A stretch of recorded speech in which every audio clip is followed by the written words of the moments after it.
خوشحالم که این کتاب بالاخره وارد بازار شد.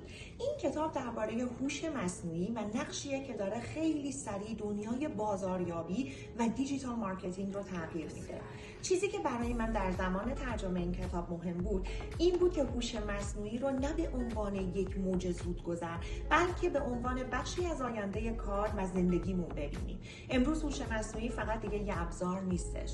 روی مدل فکر کردن، تصمیم گیری، تولید محتوا و حتی ارتباط با مخاطب اثر گذاشته. سرعت این تغییر هر روز بیشتر از قبل میشه. این کتاب با نگاه کاربردی و روشن توضیح میده که چطور میشه این تغییر رو شناخت و با آگاهی بیشتری با این مسیر همراه شد. برای من ارزش این کتاب در این بود که هم به جنبه تکنولوژی نگاه میکنه و هم به نقش انسان، تفکر و استراتژی پشتش. امیدوارم این ترجمه برای مخاطبین فارسی زبان هم مفید باشه و بتونه دریچه‌ای باز کنه برای شناخت بهتر دنیایی که آیندهش از سالها قبل روشن شده.